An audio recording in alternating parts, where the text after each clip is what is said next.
Done है। Please sir. तो इस सेशन को मैं शुरू करता हूं। एक बहुत इंपॉर्टेंट एक बात जो हमको समझनी होगी इस सेशन को आगे बढ़ाने से पहले, हमारा जो भी एजुकेशन सिस्टम है या जो भी बचपन से आज तक हमारी कंडीशनिंग हुई है, वो पूरा फोकस सिर्फ एक ही चीज के ऊपर है, वो है कि पैसा कमाओ। सब एग्री करते हैं इस बात से? तो पैसा कमाने पे तो सबका फोकस है, लेकिन कुछ ऐसा है जो इससे बहुत इंपॉर्टेंट है, उस पर किसी का फोकस नहीं है। पैसा कमाने से भी ज्यादा जो इंपॉर्टेंट है वो है कि आपने कितना पैसा बचाया। इंपॉर्टेंट है या नहीं है लॉन्ग टर्म में? सपोजिंगली आपने 50,000 रुपए महीने का कमा तो लिया, लेकिन आपके खर्चे हैं 55,000 रुपए के, क्या करोगे? तो कितना आपने कमाया उससे ज्यादा इंपॉर्टेंट है आपने कितना बचाया। कितना बचाया इससे भी ज्यादा इंपॉर्टेंट है कि जो बचाया उसको किस तरीके से इन्वेस्ट किया। ये कितने लोग समझ पा रहे हैं इस बात को? बट ये हमको कहीं नहीं सिखाया जाता है।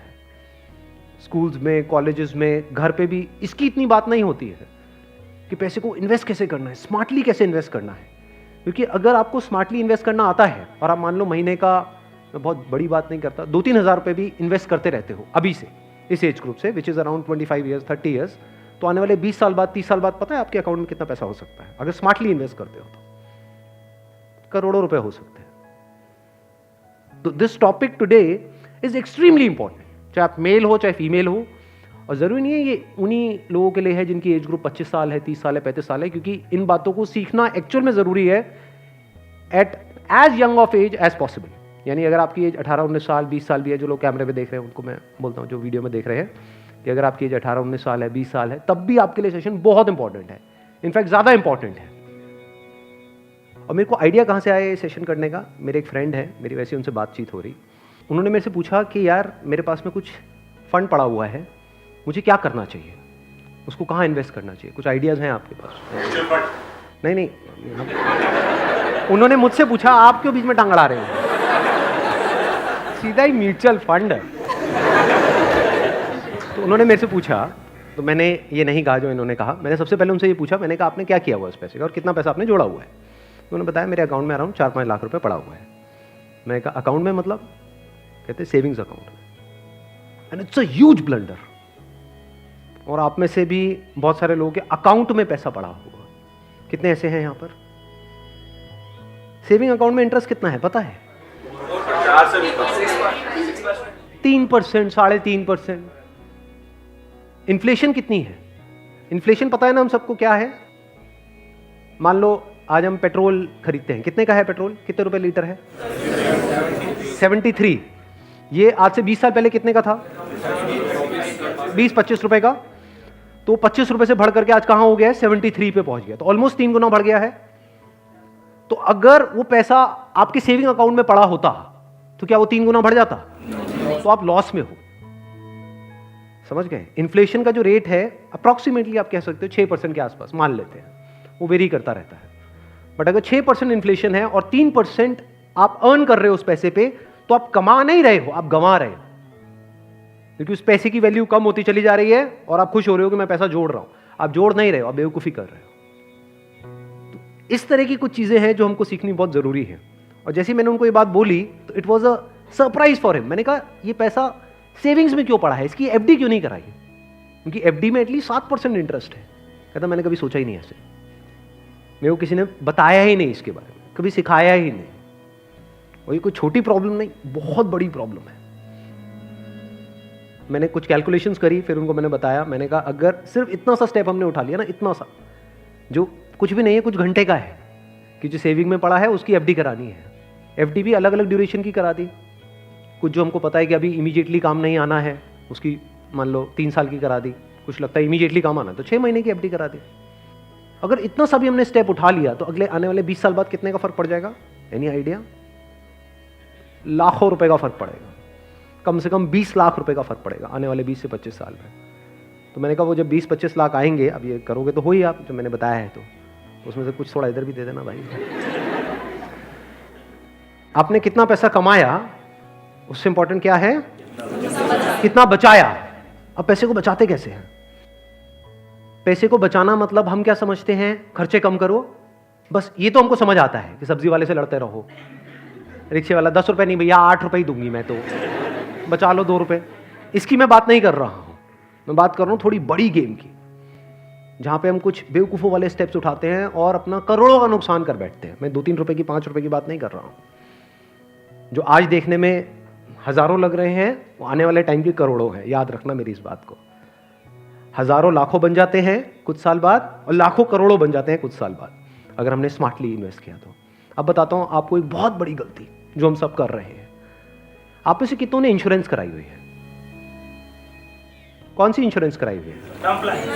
कितनों ने एंडोमेंट वाली कराई हुई है? कितनों को तो, एक मिनट, जिन्होंने इंश्योरेंस कराई हुई है कितनों को पता ही नहीं उन्होंने कौन सी कराई हुई है? करो, हाथ ऊपर करो। अरे वाह, वाह जी वाह। कितने हैं जिन्होंने एंडोमेंट कराई हुई है? एंडोमेंट पता है क्या होती है? कि आपने हर साल का इतना एक एक्स अमाउंट दिया, मानो 20-30 हज़ार रुपए दिया, और 10 साल बाद, 20 साल बाद आपको इतने लाख रुपए मिल जाएगा। उसको एंडोमेंट बोलते हैं। वही कराई इसमें, हाँ वही कराई है सर।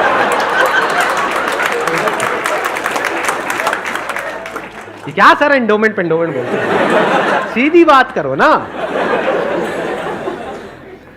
इंश्योरेंस का मतलब लोग यही समझते हैं इंडिया में कि हर साल का इतना पैसा जाना है, इतना प्रीमियम जाएगा, 20,000, 30,000, 40,000, और 20 साल बाद आपको इतने लाख रुपए मिल जाएगा। मान लो 20 लाख रुपए मिल जाएगा, जो सुनने में बड़ा अट्रैक्टिव लगता है। बेवकूफों वाला स्टेप है ये। कितनों ने टर्म इंश्योरेंस कराई हुई है? हार्डली 3 या 4 या 5 लोग। कमाल जी कमाल। देख लो कितना बड़ा ब्लंडर है ये अभी आप सपने में भी नहीं सोच सकते। और ये आपको कोई नहीं बताएगा, ना कोई बैंक वाले बताएंगे, ना कोई इंश्योरेंस एजेंट बताएगा, ना आपका कोई दोस्त बताएगा, क्योंकि जब पैसा बीच में आ जाता है तो यारी दोस्ती सिर्फ नाम की होती है। दारू पी रहे हो, ओ तुम मेरा भाई है, मैं तेरे साथ में कभी कुछ गलत नहीं कर सकता, ले तू एंडोमेंट करा, ओ तू मेरे पे छोड़ दे यार। और आपको पता ही नहीं आपका कितना बुरी तरीके से कटा है। तो अब ध्यान से समझना, ये जो टर्म इंश्योरेंस है ये आपको कराने के लिए कोई नहीं बोलेगा। क्यों? क्योंकि इसमें जो इंश्योरेंस एजेंट है उसको पैसा ना के बराबर मिलेगा। जो एंडोमेंट प्लान्स होते हैं, जो यूलिप्स होते हैं, उसमें उनको अच्छा खासा कमीशन मिलता है, कुछ केसेस में 30% तक भी मिलता है। अगर आपने मानो 20,000 की इंश्योरेंस कराई तो 30% कट गया आपका। आपका कट नहीं गया है, पैसा आपका कट गया है। 6,000 रुपए गया। अगर 6,000 रुपए वैसे कहीं पे खो जाते हैं या नहीं मिलते हैं या कोई लेकर के आपसे भाग जाता है, कितने दिन तक टेंशन रहती है? मजे की बात क्या है, आपको पता ही नहीं है कि आपके साथ क्या हुआ है। ये जो टर्म इंश्योरेंस होती है इसमें ना के बराबर कटता है। इसमें बस एक पॉइंट होता है जिसको सुनते ही आप लोगों को झटका लगेगा, जिनका कन्वेंशनल माइंडसेट है। टर्म इंश्योरेंस क्या होती है कि आप इतना पैसा देते रहो, मानो आपने 10 साल दिया, 20 साल दिया, 30 साल दिया, 30 साल बाद आपको 1 रुपए भी वापस नहीं आएगा।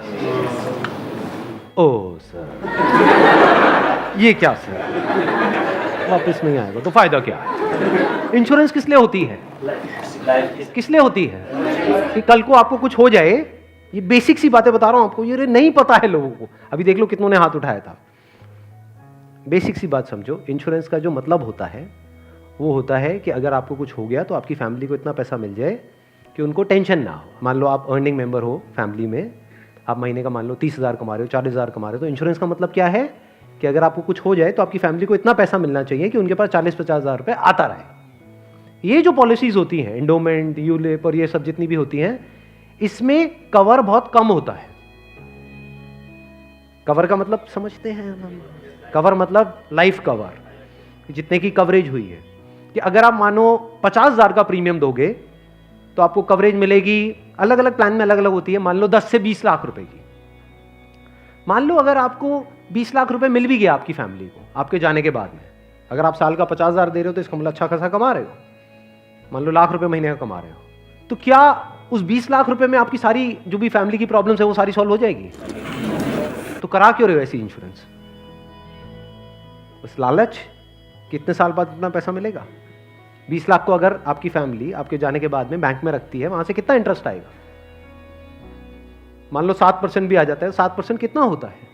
1,40,000, 20 लाख पे महीने का कितना हुआ? 12,000 रुपये महीना। चलो 1 लाख भी हटा देते हैं। अगर आपकी सैलरी 50,000 थी तो क्या 12,000 रुपये महीना बहुत है आपके लिए, आपकी वाइफ के लिए, आपके बच्चों के लिए, आपके मदर फादर के लिए, सबके लिए बहुत है? बिल्कुल। तो फिर ऐसी इंश्योरेंस हम क्यों कराते हैं? क्योंकि हम इन चीजों में कभी दिमाग ही नहीं लगाते हैं। कोई और हमारे लिए दिमाग लगा रहा होता है, कोई एजेंट।